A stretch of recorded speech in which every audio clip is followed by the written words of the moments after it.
Good morning, everybody, and welcome to you all to our webinar on Interesting Cases 2020 and UK Employment Law after Brexit. Lot for us to cover for you today, so and we have a huge turnout this morning, so we look forward to working through this with you. A few introductions, first of all. So our main presenter today is Victoria Templeton, our HR Knowledge Manager, or one of our HR Knowledge Managers. I'm Sue Watson, the Head of Client Services at HR Solutions.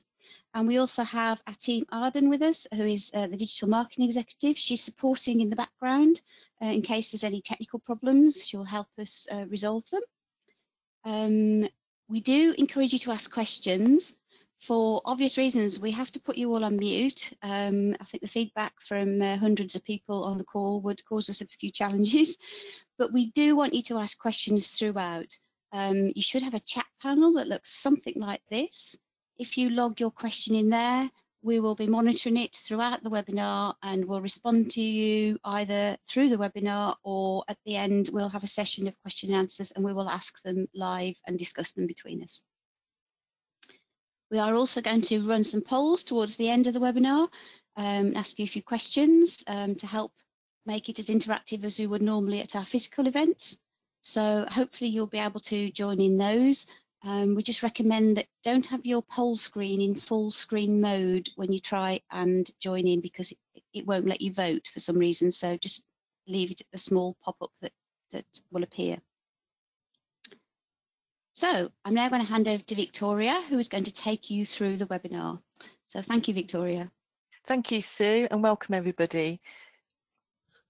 And I'm going to take you through the interesting cases of 2020 and UK employment law after Brexit.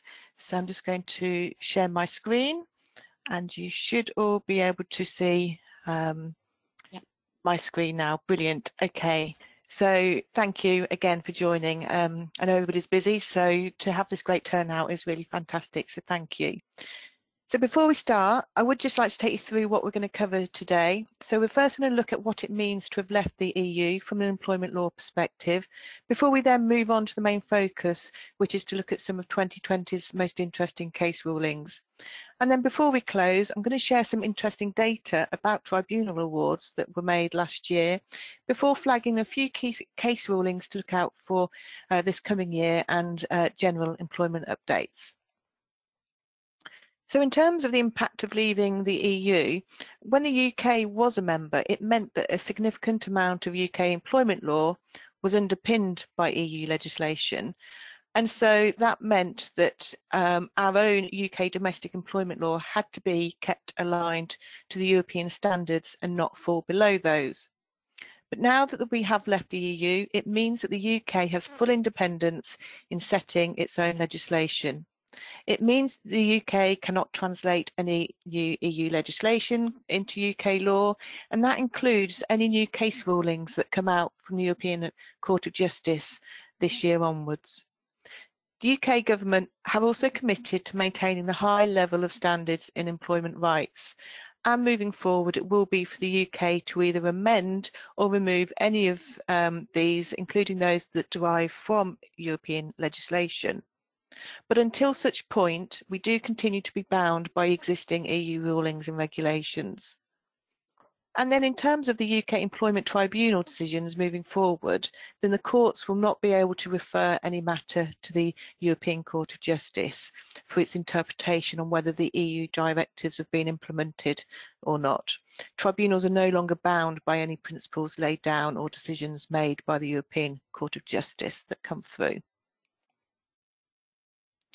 So in terms of the government giving their commitment to maintaining the high level of standards of workers' rights, we do expect a review to be undertaken at some point. Now, you may have heard in the news a few weeks back that there were reports of reviews taking place, and I suspect with the pandemic, now is perhaps not the right time to do that. You know, for business from a, you know, disruption point of view, I guess, but I suspect it will happen at some point. So in terms of any changes we may see, well, nothing has ever really been confirmed by the government. So it's really, I guess, guesswork at this point in time, based on how we've seen I guess, employment law operate in practice historically. But from what we're seeing in the HR legal communities in that area, perhaps what could look to see is the reintroduction of tribunal fees. So there used to be fees to submit an employment tribunal by the claimant, the employee. They were abolished probably, gosh, 4 or 5 years ago, roughly. But potentially that could be something that comes back on the horizon. There is also, I guess, a view that the amendment to the working time regulations could come about by removing the 48-hour opt-out. And there were rumours early on at the start of this year about this. So I know from a country perspective, out of the European countries, the UK were the only ones to have the 48-hour opt-out. So where the employees obviously have to sign it if they want to work beyond it. So I suspect perhaps we may see some change in that. As I said, this isn't anything that's confirmed, but it's just what we're probably got a feel for from having seen laws operate. There is a noticeable difference in terms of consultations. So whether they bring a TUPE process in line with how we approach redundancy. So you'll be familiar with the responsibilities to consult for defined periods of time, depending on numbers. TUPE doesn't have anything like that. So perhaps that's an area that could become aligned. And then there's the agency worker rights. So that's generally regarded by unions and businesses as, I guess, being an odd one. Your agency rights are around giving those workers who have been at a placement for the 12 weeks to the same treatment in regards to pay and benefits to those that are permanently employed. So whether we see any change on that, who knows, but perhaps that's an area that may be looked at. So that's sort of an overview of how Brexit has impacted employment law. We are now able to set our own rules and amend existing legislation moving forward. What I'm going to spend some time now is looking at interesting cases from last year, and I've chosen ones that draw out debates around employment status, working time, redundancy consultation, discrimination and dismissals. So I'm going to start off with it's a key ruling that does look at employment status. It's Uber BV versus Aslam. I would imagine that many of you will have heard about this because it's been in the press quite a bit last year. And it's a case that examines whether those who provide a private hire booking service and whom their passengers connect directly with their drivers through an app are self-employed or workers. Now, the drivers actually claim that they are workers for the purpose of the Employment Rights Act, which, if they are truly workers, then that act will give them protection under the working time regulations, the National Minimum Wage, the Public Disclosures Act, and of course, if the Employment Rights Act does apply and they are workers, then amongst other things, they would get given the right to be accompanied at disciplinary and grievance hearings, have protection against unlawful dismissal, and also have the right to be provided with a safe place and safe system of work. So as you can sort of see, it's going to have huge implications. Uber arguing that they are third-party contractors and are self-employed. And interestingly, the case has gone through many courts. So it's gone through the Employment Tribunal, the Employment Appeal Tribunal, Court of Appeal, all of whom have determined that they were workers. And all of those courts came to that judgment on the basis that the individuals were deemed to be working when they had the app switched on, when they were within the territory in which they were authorised to carry out work, and were able and willing to accept assignments. So this case did go to the Supreme Court, but back in July. And even though we're out of the EU, the ruling will still impact us because it was going through the courts back then. So we are waiting the judgment for that. Who knows when that will be, but we are expecting it. And I guess the practical implications of this, I guess it puts a spotlight on this way of working, you know, the use of apps for payment, operating flexibility with shifts. And as this case highlights, it relies on the, I guess, the non-traditional form of working, and Uber in this case believes that because of these things that those people working for them are not employees. So it is a case about considering whether they are truly self-employed entrepreneurs, or are they extremely vulnerable workers just renamed as self-employed. That's the crux of the matter. So the ultimate position will have a major implications for the gig economy and those businesses who are set up in a way that relies on technology and non-traditional forms of working. So it'll be interesting when we get that final position. And the definition of a worker is contained within the Employment Rights Act of 1996. And there is a lot of case law which supports a definition that's set out in this piece of legislation. But in general terms, for someone to be an employee, there has to be, or there are three key principal tests. So first of all, there's the personal service, and that means the individual must be required to provide their services personally rather than being able to send a substitute to carry out the work. Then there's the mutuality of obligation, and that's where the employer must be obliged to provide the individual with work, and the individual must be obliged to do the work in return for agreed salary or wage. And then there's control. The employer must exercise a sufficient degree of control over the manner in which the individual carries out the work, consistent with that employer-employee relationship. So, employment statuses aren't necessarily always clear-cut. There's a grey area. Hence, this case has gone through so many of the courts, but essentially that's going to be a case to look out for imminently. The next case examines the working time regulations, and specifically whether travel and waiting time between appointments is classed as working time. And the case is Harrison 8 others versus Camille Education and Diligent Care Services. So the claim was submitted actually by Unison on behalf of 10 employees, and the claim was against 3 care providers. The employees in this case would spend up to anything like 60 minutes travelling and waiting in between their care appointments. And so the claimants argued that actually they were due pay for this time. It was, working time. And actually when that case went to court, they were successful in their claim, and the tribunal did rule that the travel and wait time of anything up to 60 minutes between appointments should be treated as working time. And so the care providers in this case were ordered to pay more than £100,000 in backdated earnings, equating to around £10,000 per employee, which is around the 9 months full-time work at the national minimum wage and holiday pay rates.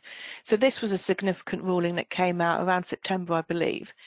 And the practical implication of this ruling is that it meant that by including travel and waiting time as working time, in this scenario, it found that the claimant's hourly wage significantly under the national minimum wage because it hadn't been included, but by including it as working time, it dropped the salary down.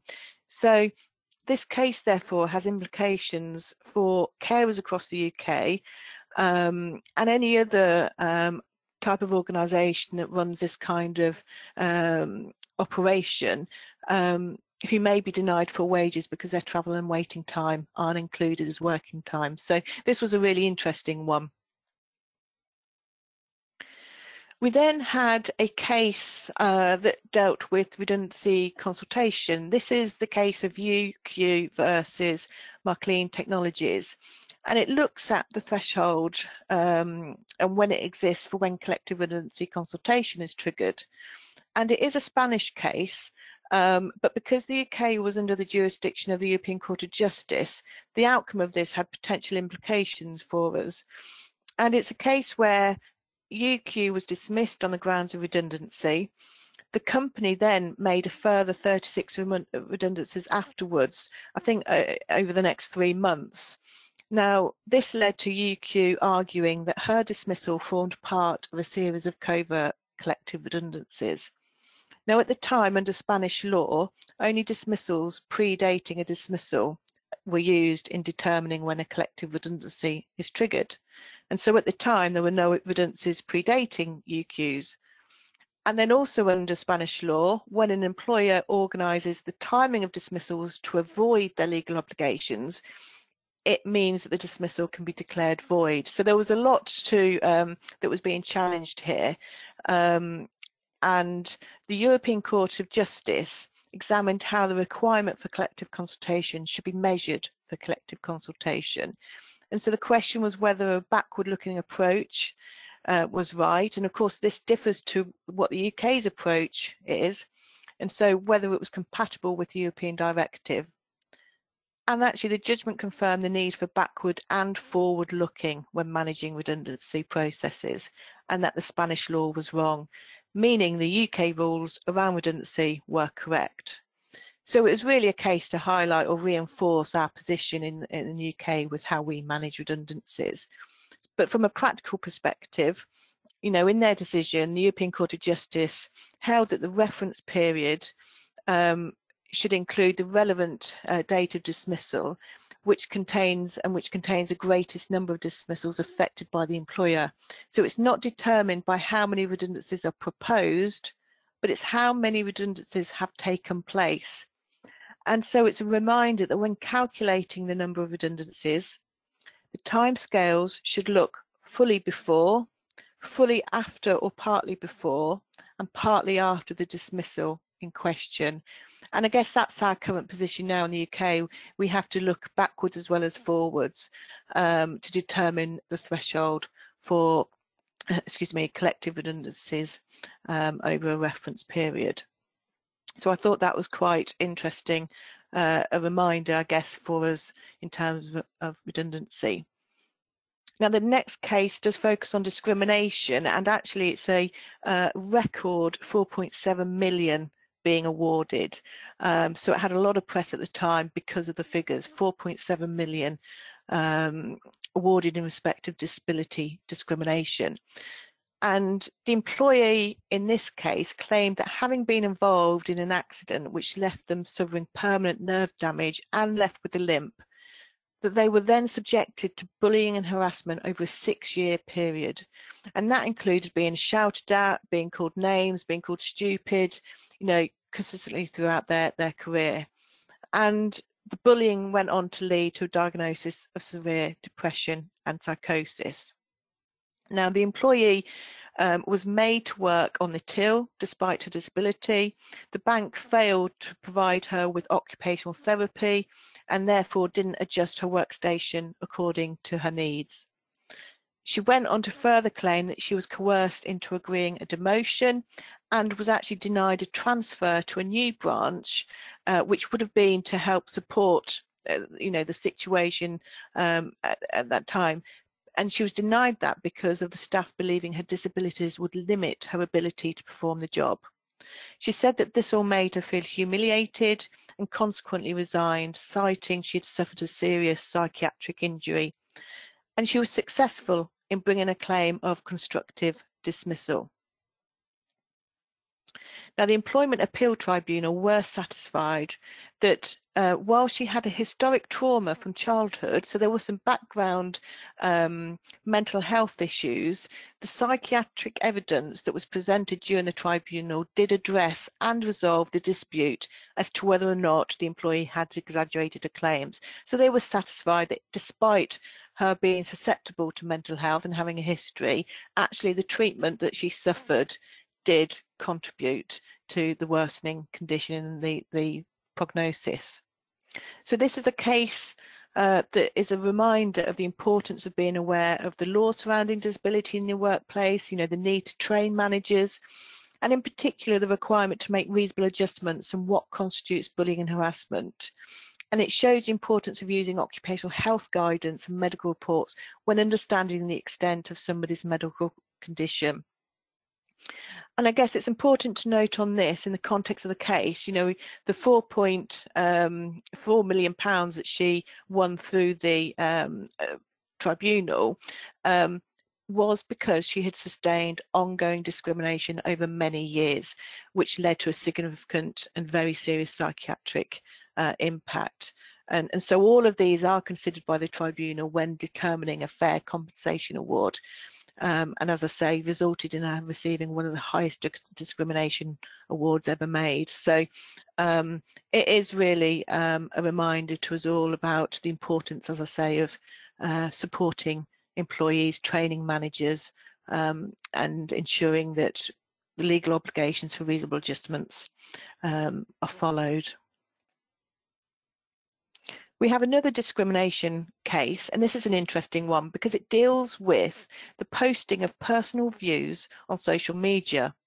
And so whether we can dismiss fairly and it be a reasonable response when it deals with matters outside of work. And the case is Mrs. K. Higgs versus Farmers School. And she was employed in a school and was dismissed because she posted on Facebook, so her private account, her own views criticising the teaching of LGBT relationships in primary schools. The school had been made aware of her posts because an anonymous complaint was made, and the school felt the posts were both homophobic and prejudiced to the LGBT community. And so she was subsequently taken through a disciplinary process and dismissed at the end of it for her actions. Now, she claimed at Tribunal that she believed she had been discriminated against on the grounds of religious belief. She believed the dismissal breached her freedom of speech, and she argued that she had been harassed in connection to her investigation process. She claimed that she'd been subjected to intimidating questioning in the investigation meeting. The employer, on the other hand, argued that it was reasonable to believe the negative views would impact on staff, parents and children. And that was their position for why they felt action had to be taken. Now, in terms of the judgment, the tribunal concluded that she had not been discriminated against, nor had she been harassed. The judgment found there was no underlying connection between her beliefs and the way in which the school had treated her, and actually concluded her actions to post views in private, despite it being a personal account, could have reasonably led people to believe that she was homophobic and transphobic. And so the school was warranted in its actions in taking a reasonable belief that the negative views would impact on various groups of people within their school community. So that includes your parents, your children, staff, as well as the wider local community. So they did not find any ruling of discrimination in that, but indications from last year is that she plans to appeal. But in terms of practical implications of this, then it is a reminder that while social media used personally can still be a trigger for formal action by an employer, because once posted, the content is in the public domain, caution is still advised, as there still is a balancing act with the right to privacy. It can be really difficult. So we would always advise, seeking that HR advice support if you have a scenario, but, there is potential to still take action through company procedures, even if something has been posted outside of work. And again, this next one is a really interesting one, especially in the HR community. It's about an exceptional fair dismissal. And the case is M. Gallagher versus Abellio ScotRail. So this is a case which examines whether a fair dismissal can occur even without a procedure followed. So this is why I said it's a very interesting one from a HR community. Ordinarily, a fair dismissal requires a proper procedure to be followed, and the decision to dismiss has to fall within a band of reasonable responses. However, in this case, an exception was made given the very unusual and rare circumstances. So it's about a case where Gallagher claimed her dismissal without a proper procedure was unfair. She'd been employed as a senior manager, and her relationship with her own manager turned sour around 2014. Then over the next 3 years, further issues still arose, leading to the relationship worsening, to the point where Gallagher had then appeared of sickness absence. And then on her return to work, there was an appraisal meeting. And in that appraisal meeting, they discussed current business challenges and pressures that were going on in the business. But obviously, also as part of her return to work, they agreed a phased return to work as a way of supporting Now, this meeting was summarised afterwards by the manager, but Gallagher did not believe it was an accurate reflection of the discussions, and this seemed to be a trigger for further tensions between the parties, and ultimately it came to a peak. So whilst this is going on, alongside this and separate to it, the business was entering a very critical period, having posted significant trading losses. And so, given this situation commercially, the business required Gallagher and other senior managers to be relied upon for taking forward the business at such an uncertain time. And so ScotRail concluded that Gallagher's role in the business was pivotal for driving forward the business. But because of this background issue, there was now a breakdown of trust and confidence, which was actually causing a serious disruption to the business and the ability for the business to be taken forward. And so given the business critical time, it was deemed that a change in leadership was needed, and so a decision was taken to dismiss Gallagher. Now, ScotRail knew that there were clear disciplinary and performance procedures in place, and it wasn't considered that following a process would help them manage the situation. And so she was dismissed. There was no procedure followed, there was no forewarning given, and she wasn't offered the right to appeal. Hence why I noted at the beginning, this is a really interesting case, because they're all the things that we obviously not ones that to advise and encourage.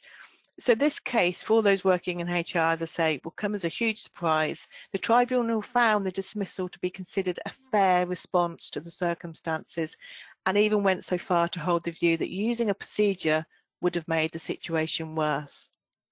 And actually the Employment Appeals Tribunal, so it went to the next stage, they also agreed with the original finding, holding the view that to have carried out a procedure in this case would have been futile, given that working relationships had broken down on both sides.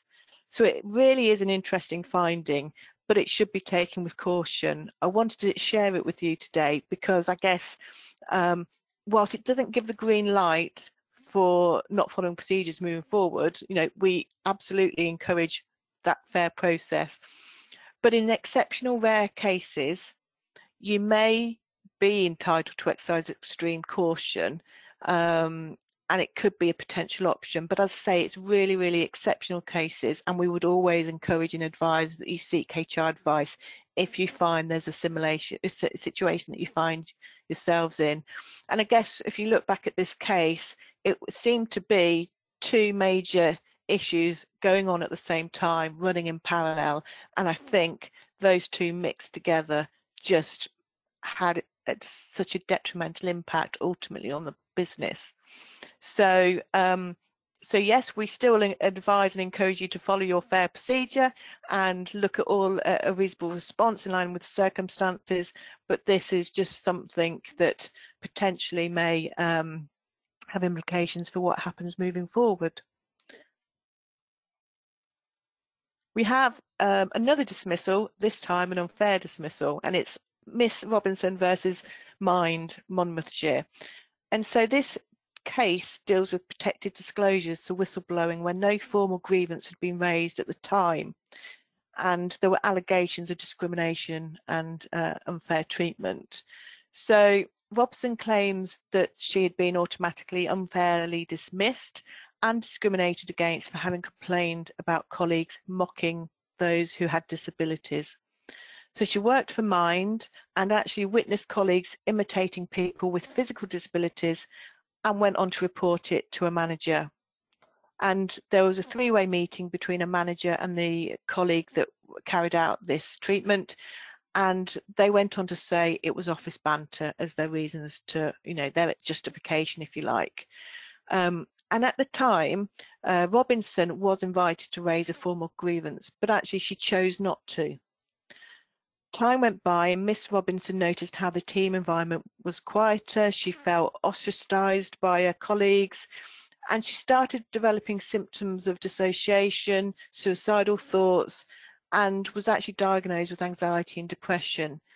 She was referred to occupational health, who recommended a move to an alternative role, but that recommendation was not implemented. She went on to attend a capability meeting and continued to report the environment affecting her well-being, and the incident resulted in her being further isolated. Now, at this point, she did go on to raise a formal grievance, but it wasn't upheld, and she went to appeal internally, but again, that wasn't upheld, which resulted in her resigning. Now, her claim was for unfair dismissal and disability discrimination and whistleblowing, linking back to the initial complaint very early on, even though she was offered the right, but she chose not to.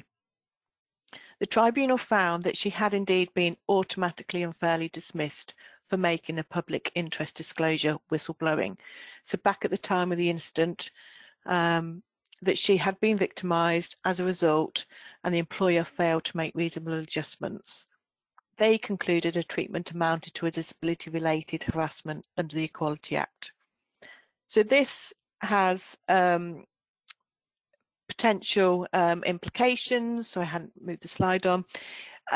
In terms of, it's a reminder to employers around protected disclosures, and it highlights that where there are discriminatory issues in the workplace, it's crucial that employers act and that the issues are treated seriously.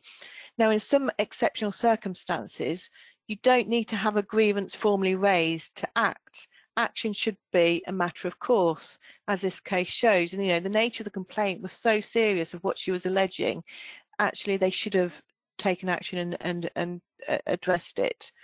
And so this also is a significant reminder at this time, as you know, given the pandemic, employers may see claims of health and safety concerns coming up as part of returning to work, etc., which, you know, people under the protected disclosures right have rights to raise concerns. So it is an interesting one.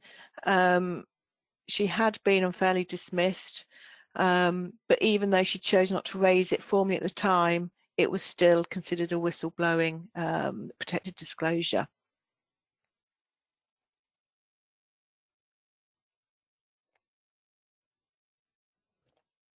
Okay, so I think, Sue, we're now at the point of running a poll. Okay, sorry. That's okay. Just load that up for you. So I think we're running 3 polls, aren't we, at this stage? Yes. Before we go on to the Employment Tribunal statistics, we're going to just get your views on a couple of areas. Okay, so here we go.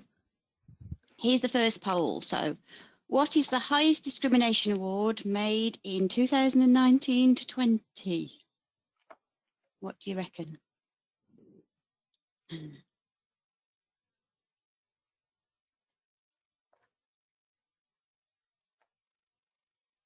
Just letting a few more vote. Okay, let's have a look. Nearly there, I think.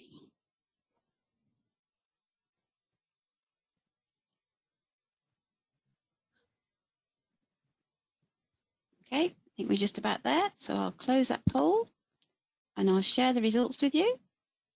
Thank you. So 50% reckon it's over 250,000 and 25% between 100 and 250,000. Right, so 50% over 200.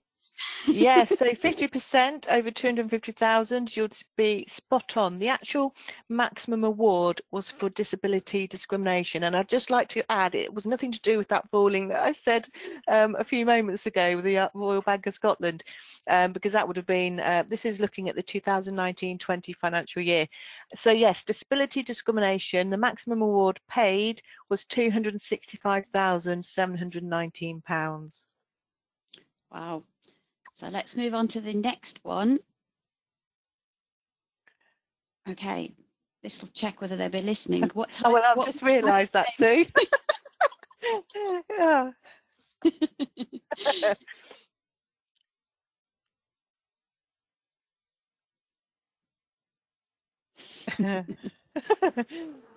Hopefully they won't be surprised, but there's a few. Yeah, apologies. So, okay, I'm going to close that poll and share the results. Yeah. The most got it right. Brilliant. Thank you. So yes, disability discrimination was the highest award. But yes, so we have a third and we just hide that final one. poll in this section, I believe. Yeah, I'm just going to launch that one. So, thinking about the maximum awards in each type of claim, what is the average to be paid? and this includes all claims, so discrimination and unfair dismissal.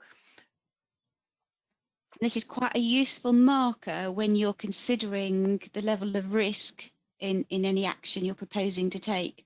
If you're managing a case, we look at the average that's likely to be paid out in such cases. So it can be quite useful as a kind of reminder and a steer for you if you're trying to decide whether to go the risky route or the safe route. Especially when making commercial decisions. Okay, I think most people have voted now. I'm going to close and share that poll with you. Okay. So the majority reckon it's between 50 and 100,000. This is an average, and with closely followed by 10,000 to 50,000. So okay, and the actual average figure was £138,131 and 83p. Wow. So got that one right. Yeah, so that is significant findings, isn't it? So yeah, and I'll come on in a moment to show you some of the data in finer detail. So thank you, Sue, for the poll. Okay, back over to you. Lovely. Okay, so here we go. Now these are the statistics for the 2019-20 financial year, and we have the maximum, average and median. So as you can see, disability discrimination is your highest, followed by age at 243,000. So yeah, it's really interesting, and it's useful to see the data because actually it puts into perspective actually the importance of why we do what we do in terms of treating employees fairly and properly through due process. You know, it's to prevent these awards. And don't forget, when you do have a tribunal claim, it's not just the potential awards, it's the management time and effort that goes into responding, so your ET3 and the preparation of the bundle, witness statements, time out from the office, and quite usually, you know, your senior managers are, you know, party of that process. Then there's all the PR, not the PR, but the negative, the press that comes about because, you know, tribunals are public. 99.9% of the time they're public, so anybody can turn up and watch. And actually the costs that you can incur through legal fees, solicitors, or if you choose a barrister. And then don't forget, tribunals aren't necessarily one day. I've known cases to be over 5 days. Perhaps there's longer cases as well. So these figures alone are just looking at the awards, but there's all the other costs that go with it. So I'm now, before we bring it to a close and look at any questions that come through, I'm just going to flag some important case rulings to look out for this year and just some other areas of employment law before we bring it, as I say, to a close and answer some questions. So from a case law perspective, this is what we're going to expect. So the first one, Lee versus Ashes Baking. Now that's due to be heard at the European Court of Human Rights. So this is on the basis that the Supreme Court's decision that their refusal to make a cake supporting gay marriage was not discriminatory. Now that's on the basis that this decision was wrong. And whilst it's about goods and services, any precedent that comes from it, when it comes out from the European Court of Human Rights, may be relevant to the future in terms of employment cases. We don't know the date of that, I don't believe, but it's one for this year. We then have Royal Mencap versus Tomlinson, and actually Uber and Aslam. So these are both cases involving employment status, and we are awaiting the judgment from those hearings. So they are hearings that held in 2020, but what comes out from them will impact us, even though we're out of the EU. The fact that they are still due to be concluded means that will be relevant for us. We then have Kostol versus Dunkley. That's going to be heard at the Supreme Court on the 18th of May to consider the issue of whether employers can approach employees directly to agree temporary changes to contracts following the breakdown of union negotiations under collective bargaining arrangements. So for those of you that do have collective bargaining arrangements in place, then this will be of interest. We then have Flowers versus the East of England Ambulance Trust. This is going to be heard on the 22nd of June, and it's to consider whether holiday pay must include regular voluntary overtime. So we've seen a number of rulings over the last few years around holiday pay, what should be used when you calculate it. This one is now going to be given a decision to us on whether we have to include the regular voluntary overtime. So we'll see what happens there. And then finally, we've got Harper versus Brazil. Now, this will be heard in the Supreme Court in November, on the 9th of November, and it will look to consider whether workers who only work part-time of the year should have their holiday entitlement capped at 12.07% of annualised hours. For those of you who may remember, a few years ago, as a way to calculate holiday entitlement, an average figure was used of 12.07%. Then a case ruling came about, I think it's this summer of 2019, it wasn't last year, 2019, that scrapped that formula of 12.07% and actually found that you should, even though they might be better off, they should have their holiday entitlement on a full year, not a part year. So this is particularly key for, you know, your teachers and those that work perhaps term time. Now, in terms of changes for this year, I just wanted to run a few things to put on your radar. We will continue to keep you updated with all our ongoing updates and content that we share. So we have consultations ending in February that look at the post-termination non-complete disclosures, as well as extending the ban on exclusivity clauses. So the consultations on reform of post-termination non-compete disclosures is seeking views on proposals to require employers to continue paying compensation to employees for the duration of post-termination non-compete clause and to confirm that in writing. And the consultation extending the ban on exclusivity clauses in employment contracts looks to cover those earning under the lower earnings limit, and so preventing employers from contractually restricting low-paid employees from working for their employers. So the consultations, I think, are closing on the 26th of Feb. Then we have the Coronavirus Job Retention Scheme. I think I've gone an hour almost without talking about COVID, but the Job Retention Scheme is due to close on 30th of April, as you all know. And whilst there's not been any communication from the government to say it's changing or that's not going to be the case, we continue to monitor the situation, what's going on. Obviously, we're in national lockdown now. There's a lot of talk at the moment about the need for gradual release of the lockdown, and we are halfway through February. So I don't know, I suspect we will see an announcement on the furlough scheme to support, give that further continued support to businesses, but that's just my view. So we then have the annual changes to the national living wage and the national minimum wage that become effective, along with the annual statutory changes to the statutory rates, like your maternity, paternity, sickness, etc. And then a biggie, which is coming about on the 6th of April, which should have come in last April, is the changes to the IR35 rules in the private sector. So they come into force, and it will require medium to large businesses taking responsibility on determining employment status, but from a tax purpose, rather than it rest with the contractor as it currently does. So we are running a webinar actually on that next Thursday, so it'll be great to have you join us for that. So that will be coming into place, the changes on the 6th of April. And then we also have remaining parts of the Good Work Plan left to introduce, such as legislating the length of time between periods of employment with the same employer, so that can be claimed as continuous. So currently it stands at 1 week, but that will increase to 4 weeks.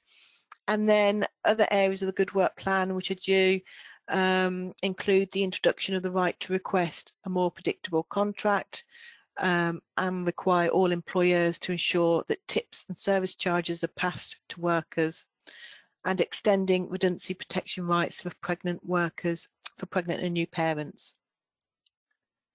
We also due response to the 2020 consultations on carers leave, and in terms of neonatal leave and pay, the government are proposing to introduce leave and pay of up to 12 weeks for parents of babies needing neonatal care, but we're probably expecting an implementation date of 2023 for that.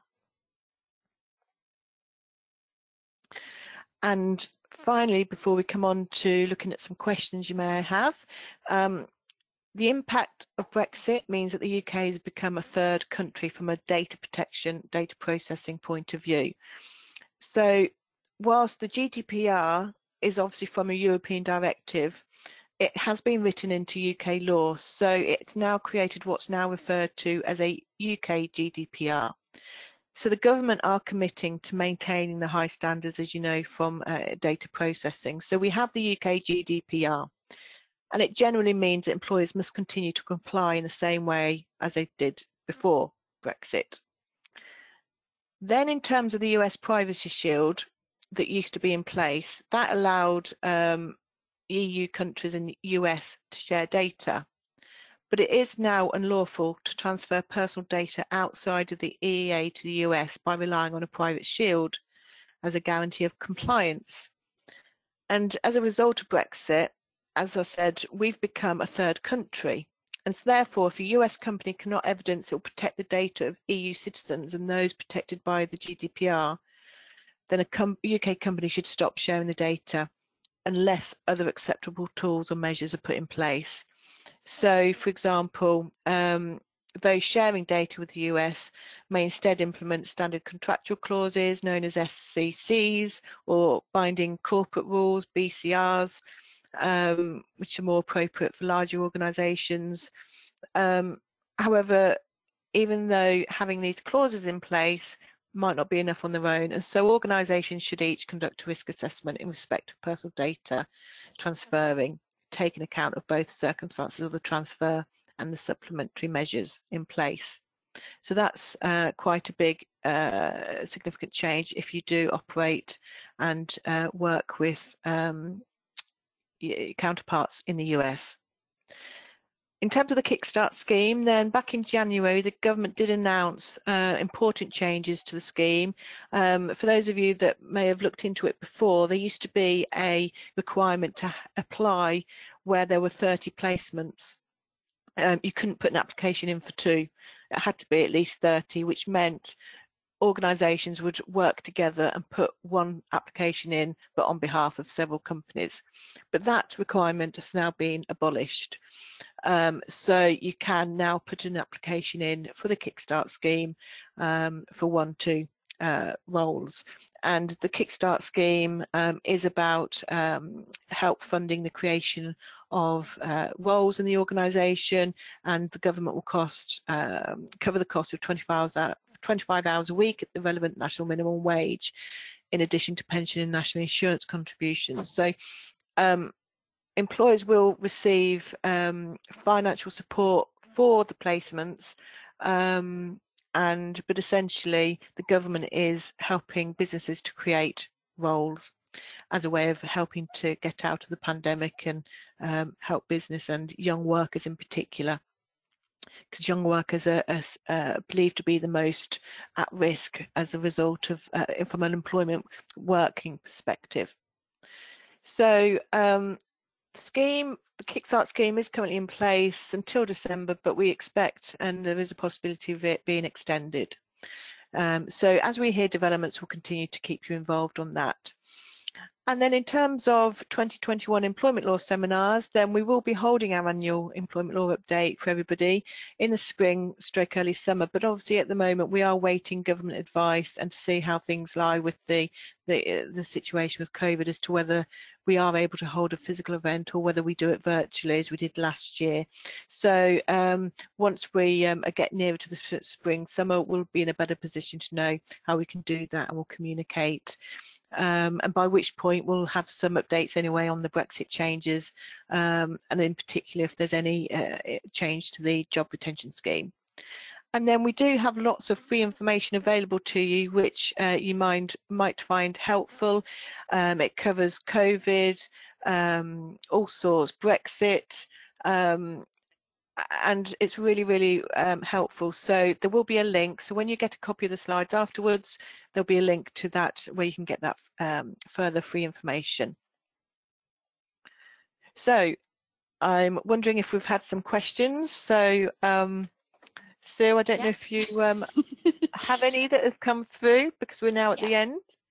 We have a few, yeah. So if I can go back to an early one first, to do with the care case, Okay. surprisingly. Just a clarification point, really. Was it travel and waiting time combined or separately? I'm guessing it's either or both. Yeah, so they came out with, from the ruling, the judgment said that the time of up to 60 minutes.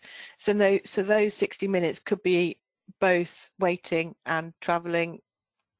How it's made up, it can be made up of either in whatever combination. But yes, either or both. But generally, the rule of thumb is up to 60 minutes will be working time. Brilliant, thank you. I know when they presented the claim, it was they're very reasonable the way the claimant estimated their schedule of loss, and which is one of the reasons why the judge came down so favourably on them, because they'd been so reasonable in their claim, and had kind of used out of hours when they were talking about travel time, whereas frequently they're travelling in rush hour, so it would have taken them much longer. So because they were reasonable, I think that's why they fared so well out of this particular case, even though it's huge impact for the whole industry. Yeah. And I think the judge was trying to penalise those employers who are a bit lackadaisical, in his words, over the way they schedule and rota carers for the work. But from our experience, the biggest challenge comes to those who work in rural areas where there are big distances between clients. So yeah, it was quite a significant case, that one, wasn't it? Okay, let's move on to a different topic. I think we're on the next one. So okay, you might want me to perhaps answer this one first. Which was, could you give us a ballpark figure of the cost if we choose to challenge a claim? Okay, interesting one. I thought you might. From our experience, the cost of literally just submitting the defence, attending any hearings, and doing all the paperwork around that, interviewing witnesses, collating witness statements, averages between about £4,500 to about £10,000. It depends on the complexity of the case, whether it's discrimination, whether there are lots of witnesses, whether they list it for a 2-day hearing or a 5-day hearing. There's so many variables in it, it is very hard to say. But bear in mind, it's not just the physical cost, and that's a very reasonable cost. If you use a lawyer, it's an awful lot more. If you use a legal practitioner who's very experienced in tribunals, then it can be far more reasonable. But also you've got all the manager time in attending, in providing their witness statements, all the stress to your managers while they're still trying to conduct the day job of having this case hanging over them. So certainly for the smaller claims, it is often, even if you're not liable for the costs potentially, that's why it's sometimes settled. Because the costs of defending and the costs of the time out of the business, it's just not worth it. And we've seen an awful lot of cases settled recently from our own experience cases. I don't know whether that's nationally. Going back to the management time and that goes into it. I mean, where I've previously worked, there's been, a massive amount of resource going into it, where, even at tribunals, you have 2 or 3 directors, going into support because they want to represent the company, even just to show their face, not necessarily taking to the stand. And then you've got all the work and the lead up to it, where you're, like Sue says, you're writing your witness statement, but it's not just about just sitting down drafting it. You then have to tweak it, go, keep adding to it. Then there's you've got to feel comfortable with your witness statement, and so you might want to have some role play practice sessions in-house. There is a lot of time and effort. And then it's when you collect the bundle, making sure that whoever is doing that bundle, whether you're doing it yourselves or you're relying on external help and support, it's making sure that you've got everything you need for disclosure in that bundle. Then it's pulling it all together, page numbering every single page. Yeah. It's very time intensive. But yeah, but there's a financial cost, of course. There's a financial and a personal cost as well in all of it. So yeah, so it's a lot to think about, and that's why sometimes we look at average costs, because those are award costs. When we were quoting all those average awards, you bear in mind that's on top of it. So if the case went against you, you've potentially got the award cost as well. So when you build in the cost of defending and any potential award, if there's any potential weakness in the case, then again, that's why it's sometimes better to kind of cut your losses and settle. Even if you're not liable, you can do it without admitting liability at all. You just do it to close it off and get on with managing the business. But it's hard sometimes. We know how difficult it is sometimes to actually get to that point. Okay, thank you. So the next one, you also might want me to start you off, Victoria. This is about data to the USA. Can an employer and employee agree to this being done? That's extremely interesting, because you still have to have either the BCR or the standard contractual clause in place to guarantee how you're going to protect that data. You then have to have one of the legal reasons for transmitting the data abroad. So unless you've got a legal or a legitimate reason for actually processing that data with the US, then actually any agreement between the employee will not hold anyway. So, and you really don't want to be relying on employee consent, because the balance of power is wrong, and you still have to have all that, the rest of it in place. So that doesn't unfortunately get round the issue. I don't know whether you've got anything else to add to that one, Victoria. No, perfect. Sum up. So. Thank you. So the next one, I'll put to you. Where an employee works more than 6 hours and we provide a lunch break within the shift pattern, can they refuse to take their unpaid lunch break? So you mean opt out? Is that you can only opt out of the working hours? I don't believe you can opt out of the the lunch break side of the aspects. So yeah, it's something separate. You can't opt out of that part. You have to, from it's health and safety reasons, having that the 20-minute after 6 hours worked. I think you have to strongly encourage. If they refuse to take their break away from their desk, then that's one thing, but I think you have to make it available to them, the facilities, to take a break away from their work space for 20 minutes every 6 hours. You know, if they don't take it, then it is slightly on them, but you do have to have made sure that you have given them the opportunity to do so, and that if they are not regularly taking their break, there's a potential liability on the employer for the risk, from a risk perspective, of the safety of that employee, potentially from a mental health, but also potentially from a physical health. If they're in a physical job, is it adding to the danger? So you might have to insist on it if there's a risk. So again, it's down to risk assessments, isn't it? Yeah. I think we have one more, do we? Or have I covered them all? There's just a clarification. How did you get to the average of the 138,000? I think it's because did you average all of the averages? I think I took, so hopefully I've done my maths correct then. But yes, I took, basically I took all the maximums and divided by how many we've got to get you know, the normal average formula you would use. And that's how I came about that figure. I didn't average an average though, because I now thought, well, that's not right. So I just took all the highest. So I just I just took all of the absolute maximums and then just used the normal average formula. Yeah, brilliant. Thank you. So I think that's all the questions okay, thank you, that we've had. For those. Oh, hang on. No, there's one more just slotted in. Okay, we have got another one.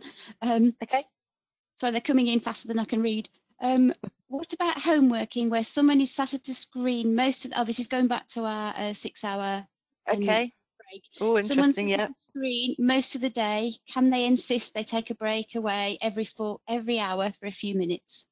Well, I mean, in reality, how can you? You don't know what's going on, how How somebody can you is monitor it? working. Yeah. How can you monitor it?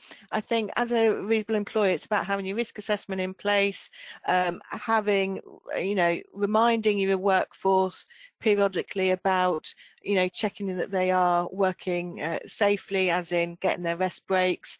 But when it comes to how can you actually monitor it and see what's going on, it's very difficult. But you just do whatever you need to keep doing in terms of making sure you're encouraging them, like you say, Sue, to do it. Yeah, and providing facilities. I think And yeah, some employers use an app you can get that pops up on people's screen every hour that says go take a break, or puts one of those okay, mindful images up yeah, that people can look at for a bit, just to give the but it's the rest away from the screen ideally. But yeah, a lot of us are guilty of sitting in front of a screen all day and then suddenly get to late at night and thinking, oh my goodness, I haven't taken a break. yeah, So yeah, you're quite right. It is important, but it's hard. yeah, But yeah, maybe you have to have some kind of, I don't know if you have it's hard when people are working from home, but if you can have something pop up or send people a note out to the staff, have you had your every hour, maybe something automated can go out saying don't forget to take a break occasionally. Yeah, it is hard to monitor that. yeah. So going back to our USA data one, what if the Okay. company is a subsidiary in the UK of a USA company? Absolutely doesn't make any difference, unfortunately. We've got a number of clients who are UK subsidiaries of USA companies, and the challenge is that the payrolls are often processed in the UK, and the US kind of governance want to have sight of all the information. So it is actually determining on how much information needs to have personal data attached to it. So can you actually send them the data but without the personal data on it, so that they can still monitor and check that everything's being done from a governance perspective, or you submit them reports again that doesn't have lists of employees on but has all the information they're actually looking to analyze just listed down individually. It's even hard when you look at the word I can never say, pseudonymization. If it can be linked back to a person easily, if you said employee A and it's quite clear who that employee A is from it, maybe because you list job title as well, and there's only one in that role, then again you've got to be very careful. So yeah, it is quite challenging, and we do try and help people sort of get through this, but for a number of our clients, they've had to kind of not send personal details to the US company. That to really look at whether there's a legitimate reason for them needing to know the individual behind the data, as opposed to just the data. I think that's it. Thank you. Okay. So thank you so much, Victoria. We're Welcome. just going to a couple more slides just to show you for information, but some free resources and things like that. I am going to just slot in one more poll, if I may. This is just to give you the option to tell us if you would like us to send you some more information afterwards on anything specific. So this is totally, there's no obligation to this, but we've just found a few people have found it quite useful. So I've just loaded up the poll, so it's just whether or not you would like to come back. You can tick more than one, hopefully it lets you tick more than one. But we would happily give you a call or drop you a line just to say, do you want to discuss it, or here's some information to follow up by.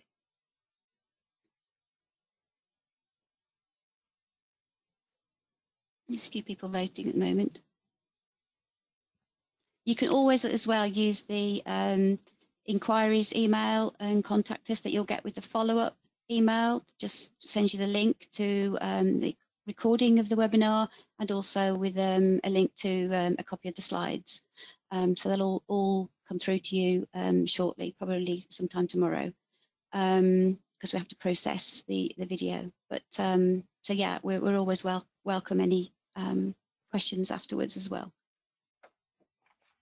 Okay, I'm just going to close that poll, and then I'm just going to move on to let you know about our forthcoming webinars. So we've got quite a lot scheduled in the next couple of months, ranging from looking at development, employee development, the IR35, as Victoria mentioned earlier. We've got some health and safety ones. So there's one on safeguarding, and there's one in March on fire safety. We're looking at our series on the SME challenge of this year. So we're running one on marketing. And then in March, we're just scheduling one on managing cybersecurity, which was another area identified in our survey that people were challenged by this year. So we're about to load that one up. It's almost ready to go. The date's scheduled. It's just we're just finalising the details for it, for the content. We're doing a mental health absence one again. This is actually managing it from an HR perspective. And then we are going to cover data and GDPR. So those of you who have some challenges with that, we will look to cover some detail about the implications post-Brexit for GDPR. Just in case you're interested, we do have a range of services. A number of you have expressed an interest in following up about the services. We have a number of free resources as well. So we've got some compliance audits, and we're adding to these all the time. We've got another health and safety one being developed at the moment, but we've got one on Brexit, on GDPR, on HR risks, and on COVID. So they're all free, all on our website. The link's there, and you'll get the links with the slides. If any of you want any help with resource planning for this year, it being challenging returning back to work for some of you from home working into the workplace, but you do have to plan for it. So we've got a health and safety division as well that can help with the practical side, and obviously looking at what resources you need in a post-COVID kind of environment. Again, if you haven't already and you're interested in keeping abreast of all the changes, you can sign up for our newsletter, and we'll try and give you a weekly update on what's going on. And our inquiries or our telephone inquiries lines, we're always welcome any further questions. I would like to say that we are currently looking at our webinar program from April onwards. If you would like a particular subject, just to cover a particular subject, then please do let us know. We are looking at a number of topics, potentially some kind of disciplinary related one. We might look at having protected conversations. If any of these are of particular interest to you, it'd be good to know. And if you think of any others, then please let us know. And we will continue our range of supporting SME sector in particular as a result of the survey we did. So yeah, your feedback on the content, whether we're hitting the right note or whether you want more or less of something, and is always welcome. That just remains for me to say thank you. Thank you to Victoria for a very informative webinar, and thank you to all of you for attending. Thank you. Thank you, everybody.